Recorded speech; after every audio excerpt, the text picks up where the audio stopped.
ti sea la gloria, Señor. Te damos, Señor, gracias por este tiempo, Dios, que tú nos permites vivir. Seguimos con nuestros ojos cerrados. El Señor, recién antes de subir, puso una palabra muy clara en mi corazón y no quiero callarla en esta noche. Sean santos, porque yo soy santo. Señor, esta es tu demanda, Dios. No está escrito en los apuntes, no estaba previsto, Señor, pero a ti te plació, Señor, declarar esto. Aquí a tus hijos, Señor, tú nos pides santidad, papá. Y si tu Espíritu Santo, oh Dios, lo ha revelado, Dios, en esta noche, no queremos que esto pase desapercibido, Señor, sino queremos ser obedientes y queremos examinar lo más profundo de nuestro corazón y encontrar aquello que no es agradable delante de ti, Señor. Nos exponemos. Te rogamos, Señor, que tu presencia siga trabajando, Dios, porque queremos ser obedientes, papá. Ten misericordia, Dios, si hay falta de santidad en medio de tu pueblo, Dios. Te rogamos, Señor, que esta sea una noche que marque un punto de inflexión, Dios, en nuestra búsqueda, en nuestro día a día, en nuestra forma de vivir, en nuestra forma de expresar a Cristo, Dios. En el nombre de Cristo Jesús, queremos abrazar santidad, vivir santidad, respirar santidad, expresar santidad, que nuestras palabras sean justas y agradables delante de ti en todo momento y en todo lugar, Señor, porque sabemos que eso es bueno, es agradable, es perfecto, Dios. Gracias por tu dirección, Espíritu Santo. Seas tú obrando en cada corazón, Señor. Si hay corazones que no han advertido, Dios, esta palabra, Dios, tú seas revelándola a cada uno de mis hermanos. En el nombre de Jesucristo. Honramos tu palabra, la palabra cantada, Señor, la palabra que se va a predicar. Honramos la palabra porque el Hijo es la palabra que se hizo carne y habitó entre nosotros. A los suyos vino y los suyos no le recibieron, mas a todos los que le recibieron, a los que creen en su nombre, le dio potestad de ser hechos hijos de Dios, los cuales no son engendrados de sangre, ni de voluntad de carne, ni de voluntad de varón, sino de Dios. Y aquel Verbo fue hecho carne y habitó entre nosotros, y vimos su gloria, gloria como la del unigénito del Padre, lleno de gracia y de verdad. ¿Cuántos dicen amén? Dale un fuerte aplauso a nuestro Dios.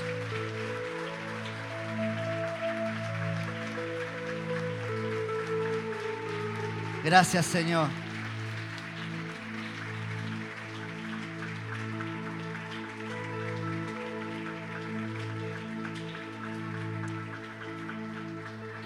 Gracias, papá. Puede tomar asiento, querida familia.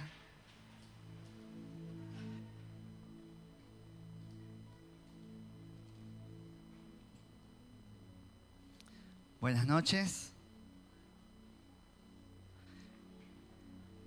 ¿Cómo están? ¿Bien? Me gustaría que usted pueda prestar atención por 40, 50 minutos. Quiero transmitir una palabra que creo que viene de parte del Señor. Los niños pueden ir a la aulita respectiva, ahí van a estar viendo un video con una enseñanza, así que les invitamos a todos los niños de 2 a 4 años que puedan pasar a la aulita, ¿sí?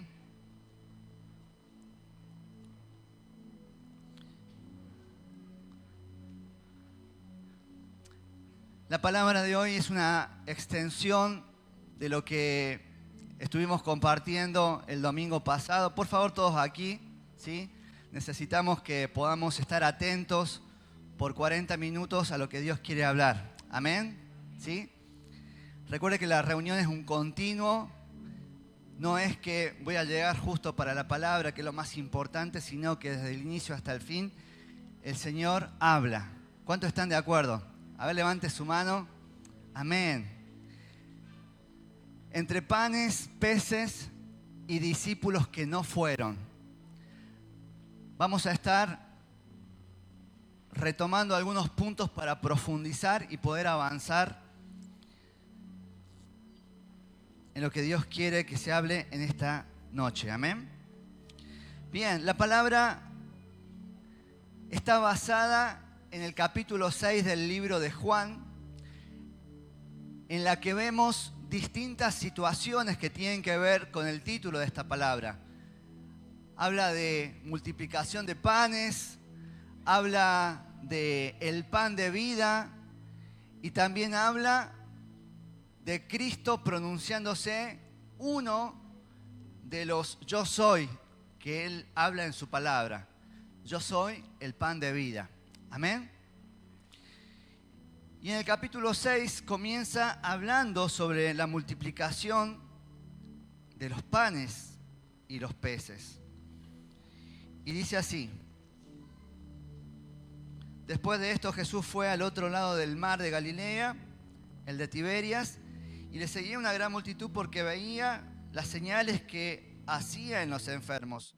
Entonces subió Jesús a un monte y se sentó allí con sus discípulos, y estaba cerca la Pascua, la fiesta de los judíos, o sea que había muchas personas. Cuando alzó Jesús los ojos y vio que había venido a él gran multitud, dijo a Felipe: ¿de dónde compraremos pan para que coman todos estos? Pero esto decía para probarle, diga conmigo, probarle, porque él sabía lo que había de hacer. Felipe le respondió: 200 denarios de pan no bastarían para que cada uno de ellos tomase un poco. Uno de sus discípulos, Andrés, hermano de Simón Pedro, dijo: aquí está un muchacho que tiene 5 panes de cebadas y 2 pececillos más. ¿Qué es esto para tantos? Entonces el Señor tomó los panes, los peces, dio gracias, se comenzó a repartir el alimento y esto alcanzó para alimentar a las más de 5.000 personas que estaban en ese lugar. Tenemos dos visiones diferentes, ¿sí? Y por eso creo que es importante profundizar en esto que el Señor quiere hablarnos y nos viene hablando desde el domingo pasado. Dos visiones diferentes. La de Felipe, que ante el desafío que el Señor les presenta, tiene una respuesta negativa.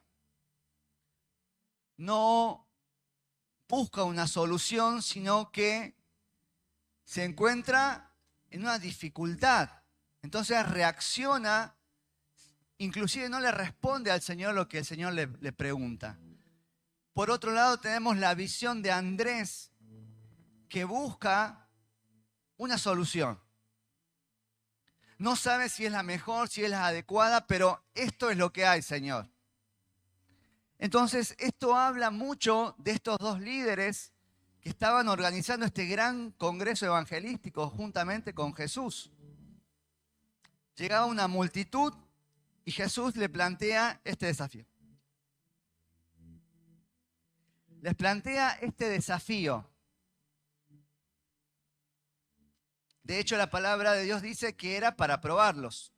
Entonces, cada uno reacciona a su estructura de pensamiento. Cada uno reacciona de acuerdo a las ideas que les inculcaron desde la niñez, de acuerdo a las creencias, de acuerdo a su cultura, reaccionaron y dieron una respuesta. Actuaron según sus paradigmas, que como vemos, para Felipe eran paradigmas negativos, mientras que para Andrés, paradigmas positivos. Un paradigma, dijimos que es un conjunto de ideas, de creencias, que nos llevan no solamente a tomar decisiones, sino que determinan cómo vemos nuestro día a día. Los paradigmas determinan cómo observamos cada cosa que nos pasa. Si somos personas con pensamientos negativos constantes, cada situación que se nos presenta es un problema, es una dificultad.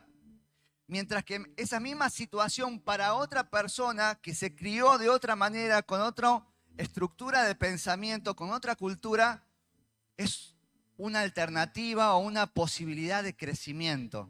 El caso de Andrés. Y esto, yo decía el domingo pasado, es de suma importancia que cada uno de nosotros podamos exponerlos delante del Espíritu Santo. De hecho, ayer creo que hice una encuesta sobre el tema y muchas personas expresaron que se identificaron con esta palabra e hicieron algo muy bueno y muy importante que tiene que ver con la forma o la manera de vencer los paradigmas negativos, que es identificarlos. ¿Sí? Ya vamos a entrar en eso.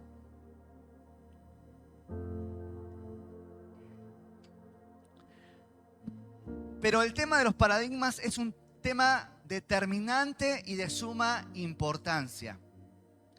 A mí me toca ser docente en la UNLAR de primer año y todos los años, durante 14 años, puedo ver que las primeras 2 o 3 semanas antes del primer examen tenemos 500 alumnos en las 3 carreras de ciencias económicas. 500 alumnos. ¿Saben cuánto llegan al segundo cuatrimestre? 80. Entre esa multitud de más de 400 jóvenes que abandonan su carrera, te aseguro que han estado tomando decisiones, viviendo su vida de estudiante, su día a día, regidos por paradigmas negativos. Tal vez cuando estaban en la primaria y estaban aprendiendo a leer, su padre o su madre los tildó de tonto, de necio, de que vos no podés, de que vos no servís. Y en algún momento se creyó y esa palabra, esa idea, se incrustó en su mente y comenzó a actuar como lentes con los que comenzaron a ver su vida, su día a día. Por eso es tan importante, querida familia, que usted pueda pensar por qué tomo estas decisiones, por qué actúo de esta manera, por qué me enojo ante tales circunstancias, por qué tengo falta de fe ante los desafíos que el Señor me presenta. Entonces, acá lo tenemos a Felipe, lo tenemos a Andrés, pero también la palabra de Dios nos presenta también un abanico de personajes que enfrentaron situaciones como estas. ¿Sí? Tenemos paradigmas, ejemplos bíblicos de paradigmas negativos. ¿Se acuerdan los espías que mandaron para reconocer la tierra prometida? ¿Cuántos fueron? Fueron 12 y 10 volvieron con un reporte negativo. Está todo mal, son gigantes, la tierra sí, es como Dios nos prometió. Tiene abundancia, tiene recursos, pero no vamos a poder entrar en ella porque hay gigantes, porque las ciudades están fortificadas y todo un reporte negativo que el pueblo lo creyó. Y esa generación no entró a la tierra prometida. El joven rico que, como dice la palabra de Dios, vamos a examinarlo. Vamos a Marcos 10:17. Otro ejemplo de paradigmas que influyen en la vida espiritual de una persona. Marcos capítulo 10, versículo 17, dice: al salir él para seguir su camino, vino uno corriendo e hinchando las rodillas delante de él, le preguntó: Maestro bueno, ¿qué haré para heredar la vida eterna? Jesús le dijo: ¿por qué me llamas bueno? Ninguno hay bueno sino solo uno, Dios. Los mandamientos sabes. O sea, el Señor tenía revelación de quién estaba delante de él. No adulteres, no mates, no hurtes, no digas falsos testimonios, no defraudes, honra a tu padre y a tu madre. Él entonces respondió, le dijo: Maestro, todo esto lo he guardado desde mi juventud. Entonces Jesús, mirándole, ¿qué dice? Le amó y le dijo: una cosa te falta. Anda, vende todo lo que tienes y dalo a los pobres, y tendrás tesoro en el cielo, y ven, sígueme tomando tu cruz. Pero él, afligido por esta palabra, se fue triste porque tenía muchas posesiones. Paradigmas de los bienes materiales. Esta estructura de pensamiento del joven rico, criado en la abundancia, también le juega en contra, porque él no era una persona que no conocía. Él quería dar un paso más en su vida espiritual. Él quería profundizar un poco más. Y Jesús le dio la posibilidad. Solo te falta hacer esto, hacelo, vení y seguime. Y tal vez hubiésemos tenido un discípulo más en las Escrituras. Sin embargo, su estructura de pensamiento, construida, generada desde la niñez en la abundancia, no le permitió considerar la propuesta de Cristo Jesús de profundizar, de poder conocer más a quien tenía delante de él. Y obviamente lo llevó a ponerse triste. Entonces podemos aprender de que ni en la abundancia, pero tampoco en la escasez, debemos dejarnos dominar por los pensamientos que esas situaciones generan en nuestras vidas. Porque, como os decía el domingo pasado, tal vez Felipe vivió una infancia de carencia de alimentos, de pobreza extrema. Por lo tanto, ante el desafío de Jesús de darle de comer a 5.000 hombres, su cabeza explotó. ¿Qué voy a hacer yo si éramos 4 en casa y no alcanzaba para tener ni media comida por día? Paradigmas negativos. Otro ejemplo de paradigma negativo es Jonás. Pero acá Jonás, cuando nosotros lo vemos en las Escrituras, podemos ver que está regida su mente por fuertes prejuicios y resentimientos hacia el pueblo de Nínive. Entonces, esos paradigmas de resentimiento y prejuicio ante ese grupo de personas le llevó a darle la espalda a lo que Dios le pedía, que era ir y llevar su palabra al pueblo de Nínive para que estos se arrepintiesen. Entonces podemos ver lo que los paradigmas negativos pueden llegar a generar en nuestra vida espiritual. Paradigmas negativos pueden generar en nosotros rebelión, falta de fe, miedo, resentimiento. ¿Cómo puede ser que todos los meses estrene nuevas zapatillas y yo tenga que hacerlas durar 2 años?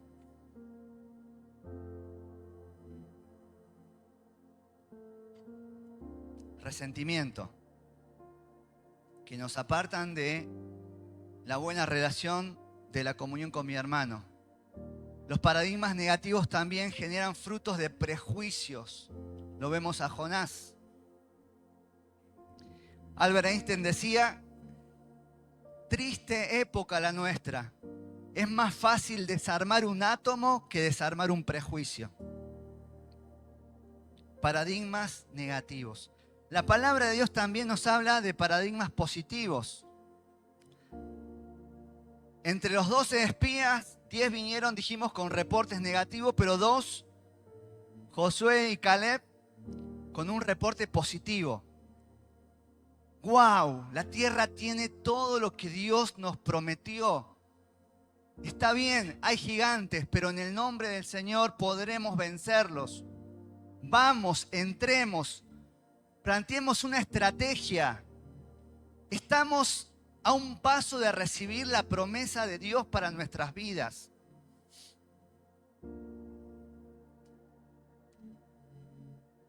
Josué y Caleb fueron los únicos de su generación que pudieron entrar a la tierra prometida. David, ante Goliat, fue a llevar la comida a sus hermanos y se encontró que todas las mañanas un filisteo gigante se paraba delante del ejército de Dios a provocarlos y los soldados tenían miedo, consecuencia de sus paradigmas negativos, y nadie se animaba a enfrentarlos. Los paradigmas negativos de los soldados los llevaban a pensar, es demasiado grande para poder enfrentarle. Y David pensaba, es demasiado grande para poder errarle una piedra en el medio de la frente. ¿Cómo no le voy a poder cortar la cabeza a este filisteo incircunciso? Fíjense en cómo los paradigmas van rigiendo nuestra posición con respecto al llamado del Señor, con respecto a los desafíos que el Señor nos plantea. ¿Estamos acá? Entonces, un paradigma tiene una fuerte influencia en nuestras decisiones, en nuestra manera de ver el mundo, de ver nuestro día a día. Están regidos por la cultura en la que vivimos. Si usted estaría viviendo en Estados Unidos, seguramente se dedicaría a ver los fines de semana fútbol americano. Si hubiese nacido en Canadá, vería hockey sobre hielo y no fútbol. La cultura tiene una fuerte influencia sobre nuestras maneras de pensar, sobre nuestros pensamientos. Son rígidos y muchas veces, escuche esto, muchas veces para que un paradigma sea destruido necesita revolución y no una evolución. Un paradigma para ser destruido son tan rígidos que necesitan una revolución más que una evolución. Los paradigmas también rigen a nivel social. El mundo, económicamente hablando, se regía por el pensamiento clásico hasta 1930. Todas las políticas económicas del mundo se determinaban de acuerdo a una escuela de pensamiento. Pero en 1930, ¿qué pasó? Fue la Gran Depresión, crisis global. Las personas comenzaron a perder todo lo que tenían. El 90% de los países cayeron en la profunda pobreza. Esa explosión en la economía del mundo, el famoso Jueves Negro, la crisis de los 30, la Gran Depresión, llevó a que surgiera otra escuela de pensamiento a través de las cuales los gobiernos comenzaron a formular sus políticas económicas. Un paradigma fue dejado de lado para que uno nuevo comience. ¿Qué se necesitó en el medio? Una revolución. Lo mismo acontece con nosotros. Amén.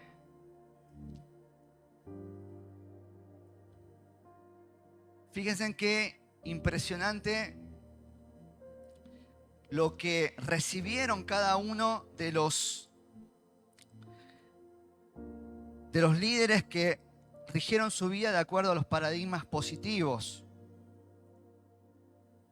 Abraham fue otro que su vida era regida por el paradigma de la obediencia absoluta a Dios. Eso le valió ganarse el título de padre de la fe. Como dije recién, Josué y Caleb, sus paradigmas positivos con respecto a creerle a Dios ante cualquier cosa, le valió ser los únicos dos de su generación que entraron a la tierra prometida. Los paradigmas positivos que rigieron la vida de David le permitieron alcanzar el título de rey de Israel, o mejor dicho, el título de ser un hombre que tiene un corazón conforme al de Dios. Fíjense qué determinante es nuestra estructura de pensamientos con respecto a los caminos del Señor. Levante su mano si está aquí. Amén. Ahora, ¿cómo vencemos estos paradigmas? Primero tenemos que identificarlos. Como dice la palabra, meditad sobre vuestros caminos. ¿Y cómo soy día a día? ¿Y cómo reacciono? ¿Y por qué esta mañana lo patea el perro?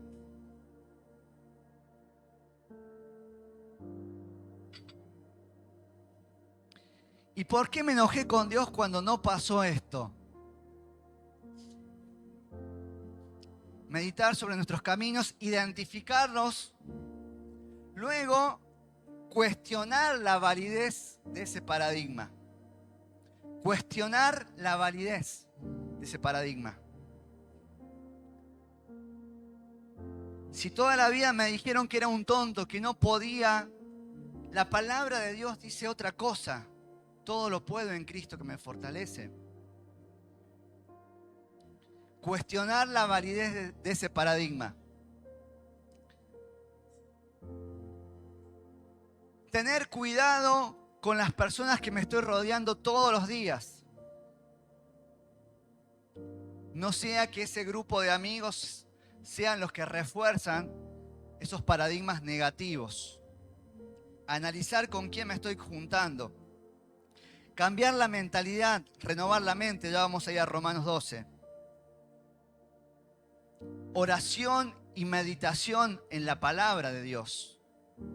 Yo no puedo conocer lo que Dios tiene para mi vida si no me dedico a estudiar su palabra, a practicar su palabra, a vivir su palabra, a escuchar su palabra.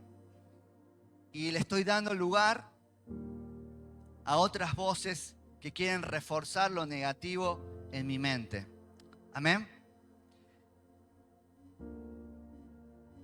Hace poquito, en una de las charlas de los jueves, Dios me está permitiendo poder charlar con varios hermanos cada jueves y aconsejarnos mutuamente, ¿sí? Edificarnos mutuamente, esa es la idea.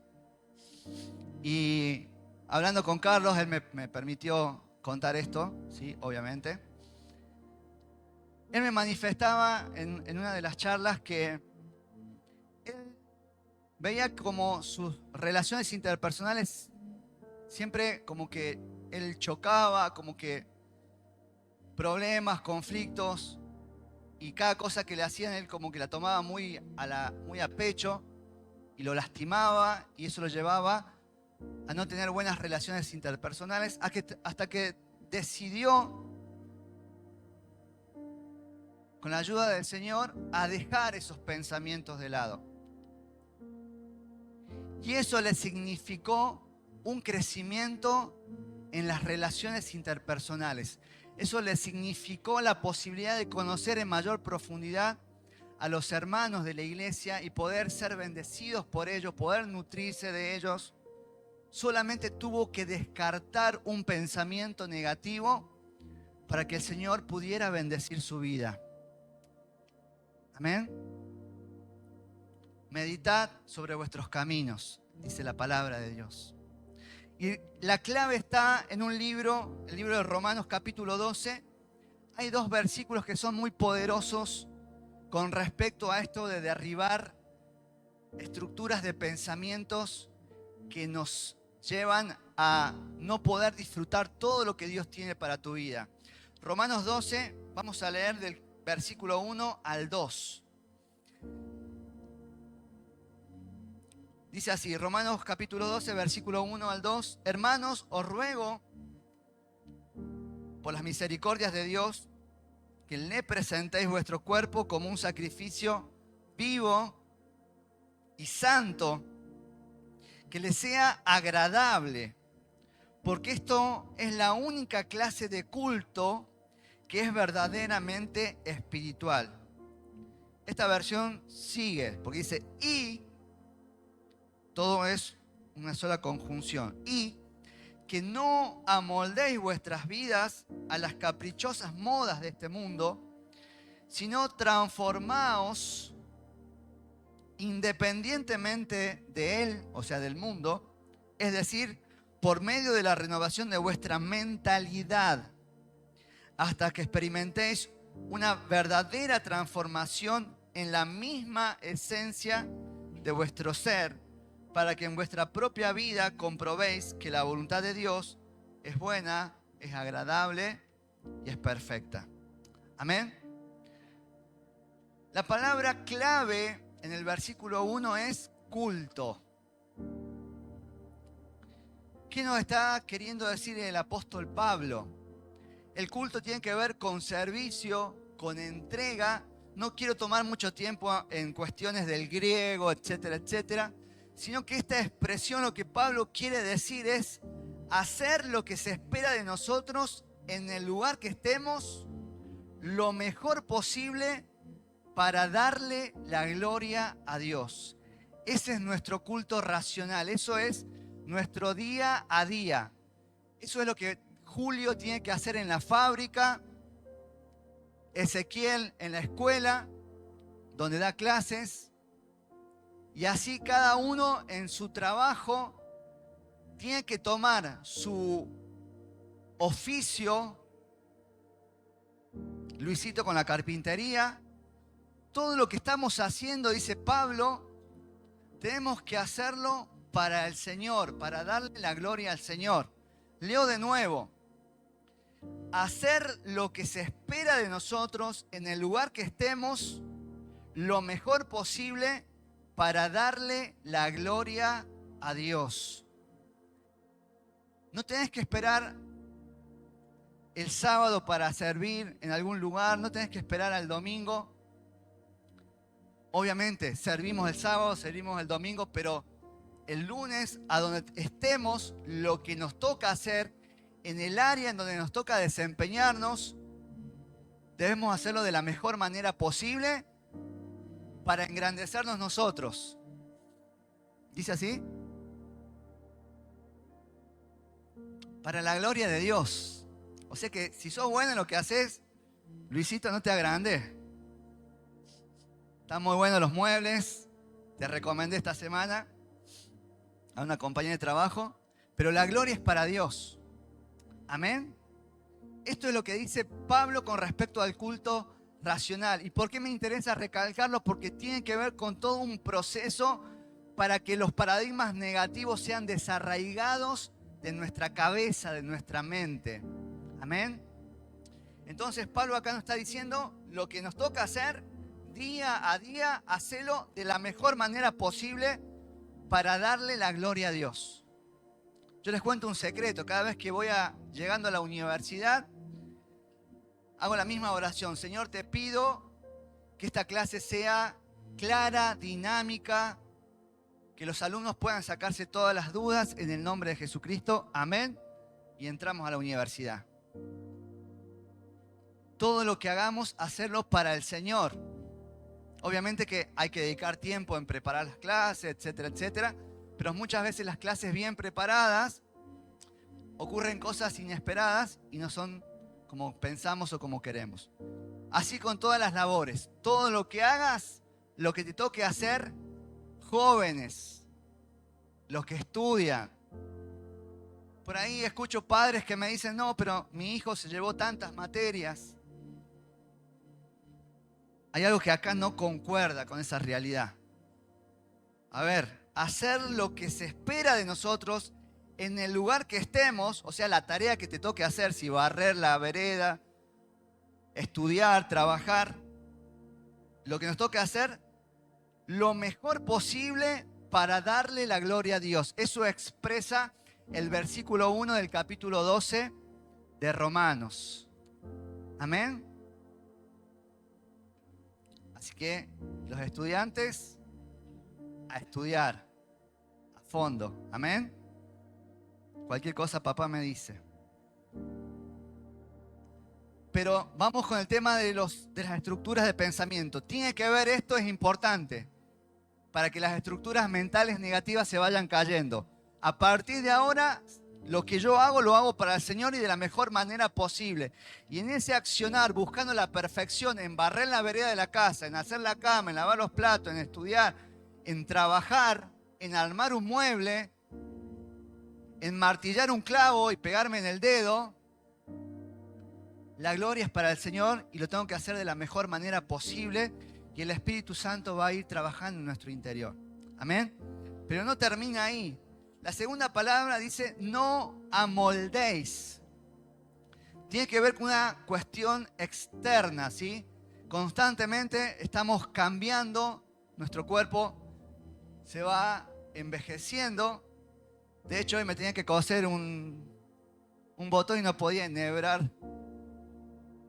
Estaba solo en casa y no podía enhebrar la aguja. Vamos cambiando constantemente, ¿sí? Acá Pablo dice, no se amolden a las maneras de vivir que el mundo va planteando año tras año. ¿Qué está diciendo? No se preocupen por querer asimilar las maneras de vivir que tiene el sistema. No se empeñen en imitar las modas de la sociedad, ¿sí? No se apresuren a querer traer a su manera de vivir lo que se hace afuera, ¿sí? Culto racional, hacer lo que hacemos de la mejor manera, no apresurarnos a copiar las maneras de vivir del mundo, pero esto sigue. Transformaos, ¿sí? No os amoldéis. Pablo está diciendo, no se apresuren a que todo lo que el sistema haga, ustedes lo copien. Porque es obvio, lo que el sistema hace en su manera de vivir, en su manera de relacionarse, en algún momento va a chocar con lo que decíamos en el versículo 1, hacer las cosas de la mejor manera posible. Si vos sos empleado público y querés hacer las cosas de la mejor manera posible, la moda del mundo tal vez sea irte antes del trabajo. Entonces eso va a chocar con lo que dice el versículo 1. Y va a generar en tu estructura mental un pensamiento que te va a llevar a la mediocridad. Y aquel que se destaca en su trabajo, dice el proverbio, parafraseándolo, va a estar delante de reyes. Amén. Sigamos.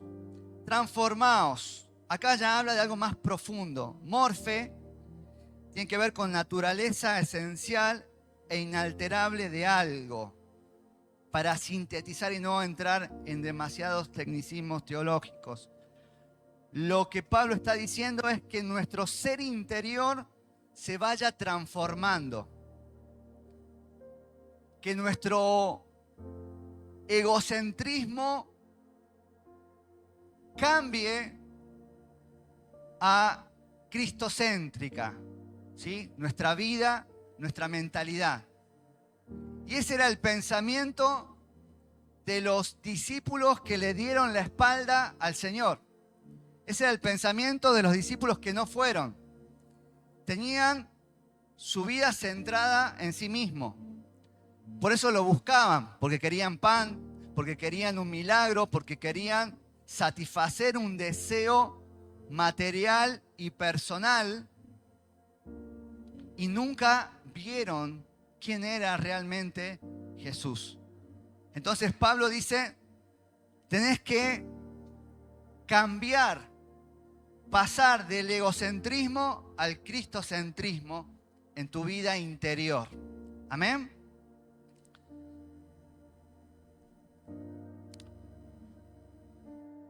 Los discípulos que no fueron estaban tan centrados en satisfacer sus deseos personales que no estaban dispuestos a sacrificar ciertas prácticas por el Señor. Porque cuando queremos vivir una vida conforme a lo que Dios nos pide, hay cosas que tenemos que dejar de practicar, hay formas que tenemos que dejar de hablar, de expresarnos. Los discípulos que no fueron no estaban dispuestos a negociar. Amén. Si nos pide el Señor que cambiemos del egocentrismo a cristocentrismo, que Cristo comience a tomar un papel cada vez más preponderante en nuestra mente. De hecho, cuando Cristo se presenta como el pan de vida, nos está diciendo que lo comamos a Él y que ese alimento espiritual produzca en nosotros cambios. Que nuestra mente, que está minada de paradigmas negativos, pueda transformarse en la mente de Cristo. Amén.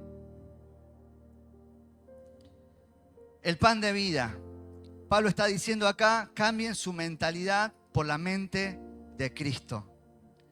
Los discípulos que no fueron se quedaron con las señales, con los milagros. Pero ¿cuál era el objetivo de las señales? Señalar que el que las estaba haciendo era el Hijo de Dios. Ese era el objetivo de los milagros y de las señales. Es como, por ejemplo, hace poquito Ezequiel y Lourdes se fueron de luna de miel a Córdoba. Imagínate la situación. Salen de acá felices, contentos, con el mate preparado. Entonces Ezequiel le dice a su esposa, amor, ¿me preparás un mate con mi termo Stanley? Y van viajando, van a Patquía, pasan Patquía, llegan a Chamical y en Chamical ven un cartel que dice Córdoba, no sé, 300 kilómetros, 280 kilómetros.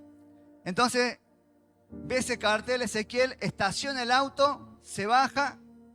Su esposa lo mira sin entender nada y él comienza a armar una carpita. Y dice, bueno, nos quedamos acá. ¿En dónde? En el cartel que dice Córdoba. No, pero si vamos a Córdoba, ya está el hotel, el departamento está reservado, tenemos... No, pero yo me quiero quedar acá. Acá está la señal que dice Córdoba. Me quedo con la señal. ¿Qué va a hacer su esposa? Griselda, acá lo tiene. Muchas gracias por todo.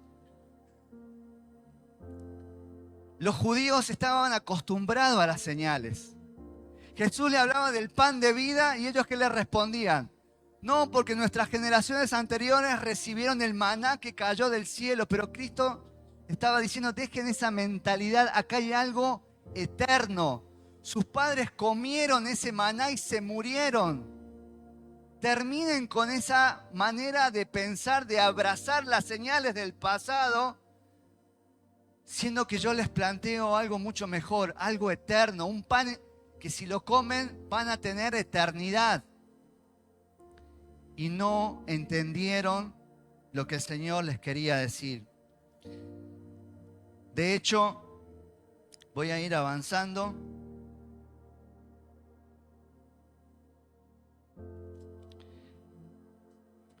En este debate, en esta presentación de Jesús como el pan de vida, surgió una expresión de los discípulos que no fueron. Qué duro esto que nos estás diciendo. ¿Quién lo va a poder entender? ¿Quién lo va a poder cumplir? ¿Quién lo va a poder vivir? Dura es esta palabra, dice Juan 6:60. Amén. Jesús se presentaba como el pan de vida. Y el pan de vida, dijimos que tiene algunas características. Por favor, acá ya hay gente trabajando ahí arriba, no se distraiga. Ya vamos a ir cerrando. El pan de vida tenía que ver con que Jesús se presentaba como el alimento espiritual que toda sociedad necesita. El pan de vida, y es muy buena la analogía que Jesús hace porque está tomando una analogía muy profunda. Porque si el pan no lo digerimos, si el alimento no lo digerimos, no produce nada en nosotros. Lo mismo con la Biblia, si yo la tengo abierta en la mesita de luz, eso no produce nada en nosotros, tenemos que comerla. Tiene que ser parte de nuestro ser, tenemos que alimentarnos día a día. Y el proceso de digestión, ¿sí? El sistema digestivo que muy bien lo expliqué Lourdes el domingo pasado, tiene que ver con que cuando comemos, el alimento pasa a formar parte de nuestro cuerpo. Pasa a formar parte de nosotros. Y eso es lo que Jesús estaba advirtiéndoles en esta conversación en la sinagoga en Capernaum. Coman de mí, absorban mis enseñanzas, coman de mí, enseñale, expresá mis palabras a otros y que otros te edifiquen. Porque eso va a producir un cambio sustancial en tu mente. Y la mente de Cristo se va a comenzar a desarrollar. Y no vas a tener que tener preocupación alguna por cómo te trataron en el pasado tus padres, tus abuelos, lo que te haya acontecido. Eso cae por tierra porque estás nutrido del pan de vida. ¿Cuántos dicen amén? Dale un aplauso al Señor.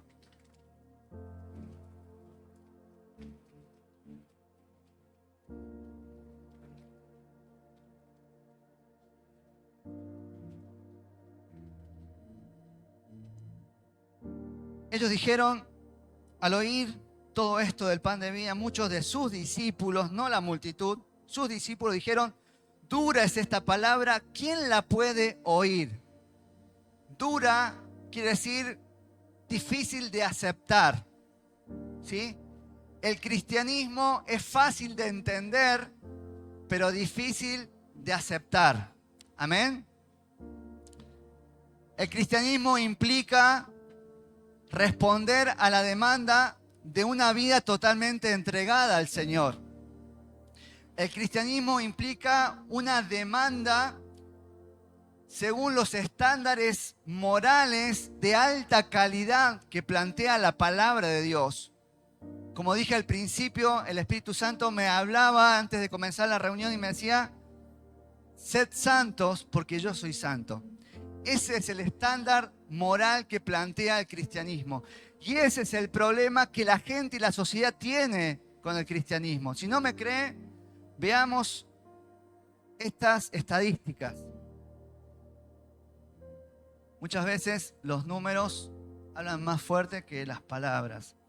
Esto que vamos a ver ahora es un trabajo de una empresa internacional que se dedica a calcular el índice de percepción de corrupción a nivel global.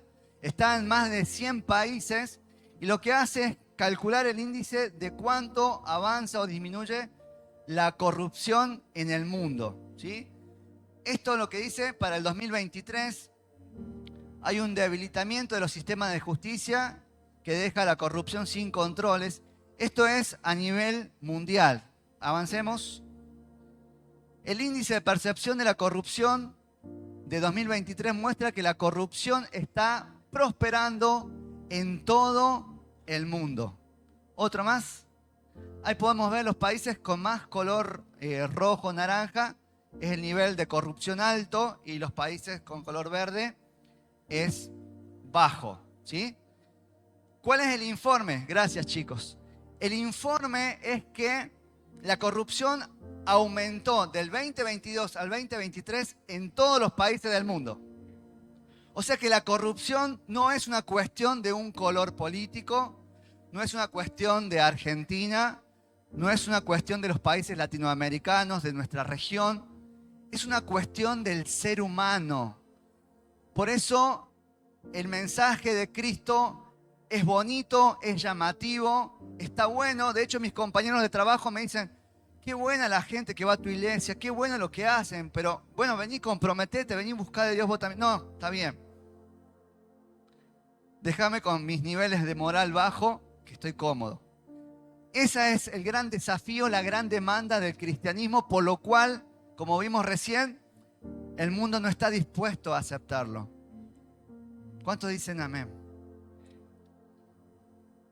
Ante las palabras de Jesús como el pan de vida, hubieron dos reacciones. Una, los que lo abandonaron, discípulos que le dieron la espalda. Versículo 66, desde entonces muchos de sus discípulos volvieron atrás y ya no andaban con él. Dijeron, por un lado, bueno, esto que él está enseñando y cómo se está moviendo, esto vemos al final del camino, una cruz. Ya no me gusta. Sí, cuando me da pan, cuando me sana, pero ya un mayor compromiso, hasta acá llegamos nosotros.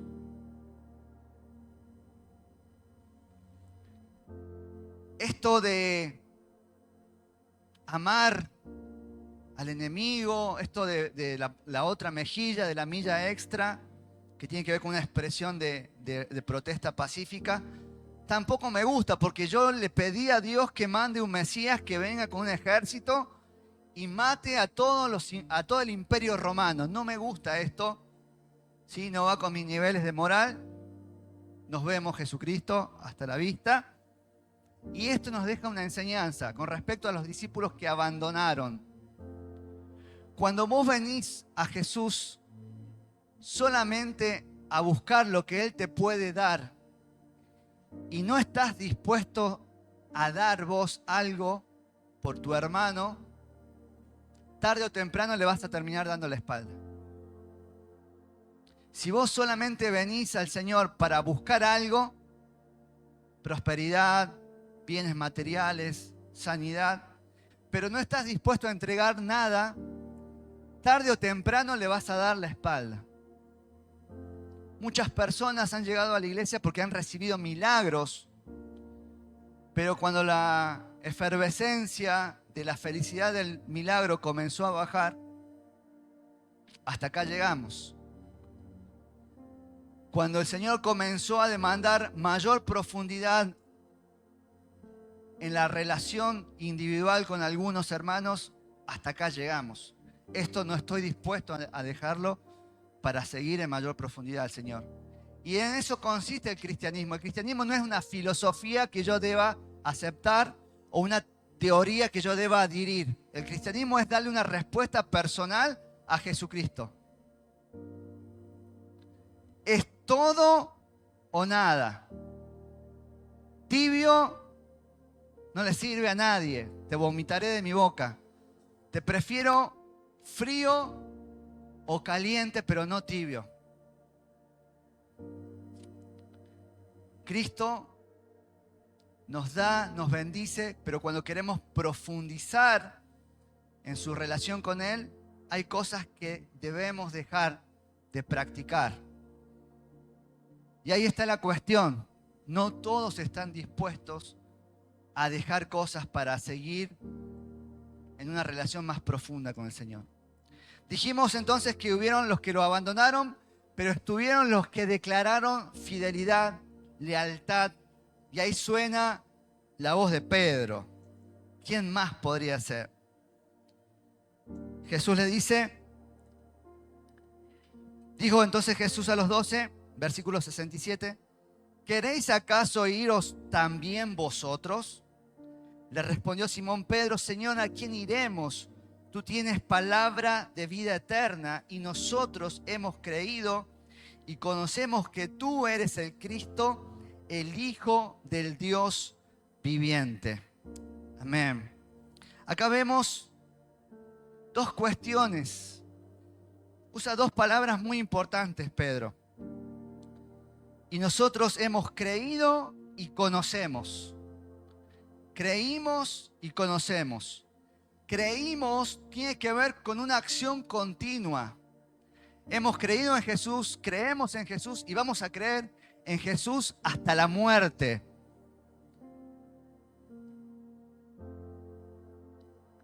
Creímos y la otra palabra es conocemos. Conocemos tiene que ver con una dependencia extrema hacia Jesucristo. Creímos tiene que ver con una resolución mental, con una decisión drástica de seguirlo a pesar de las circunstancias. De más está decirle que estos discípulos murieron por este evangelio, cumpliendo su declaración de fidelidad al Señor. Conocemos tiene que ver con haber obtenido una información intelectual de todos los acontecimientos y de todo lo que el Señor le fue enseñando, pero ese conocemos, etimológicamente hablando, tiene o habla de una experiencia personal, habla de una relación personal con Jesucristo. Para los que le dieron la espalda, todavía seguía siendo el hijo del carpintero. Veamos, si no me cree, el versículo 41, creo que era, si no recuerdo mal. 41, capítulo 6, versículo 41. Murmuraban entonces de él los judíos porque habían dicho: yo soy el pan que descendió del cielo, y decían: ¿no es este Jesús el hijo de José, cuyo padre y madre nosotros conocemos? ¿Cómo pues dice este: del cielo he descendido? Sin embargo, para los discípulos leales y verdaderos, tú eres el Hijo de Dios. Amén. Puede ponerse de pie, querida familia.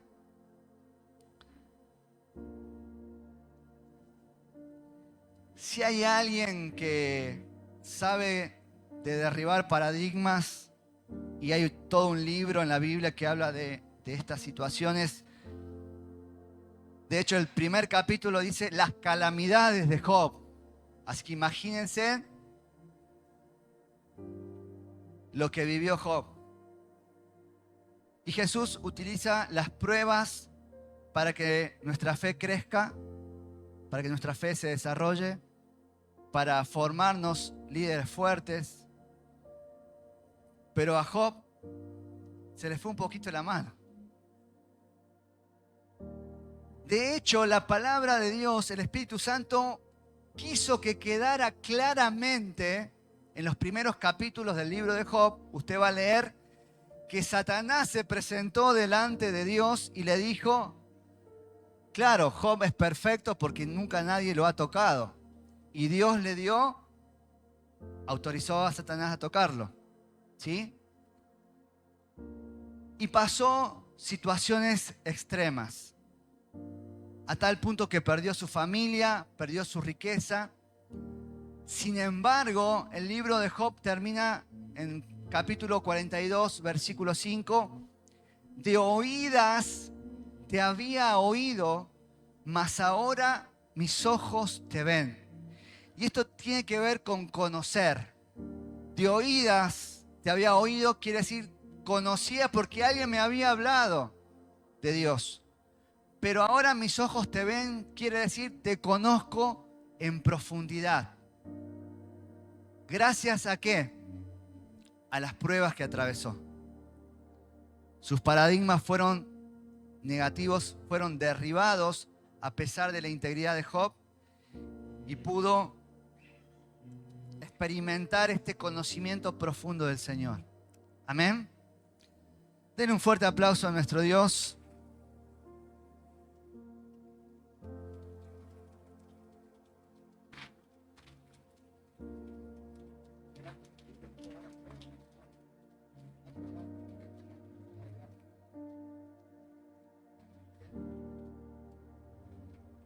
Gracias, Señor. Ahora la pregunta que debemos hacernos: ¿de qué lado estás? ¿Sabe? Y yo voy a pedir a los hermanos que van a ayudarnos a servir y a participar de la cena sirviendo, que vengan. Quedémonos un poquito quietos. Si quiere tomar asiento, hágalo, por favor. Tanto que esperábamos esta lluvia, ahora queremos salir disparando a ver algo. No sé si la moto se mojó el asiento. Tome asiento, ya no se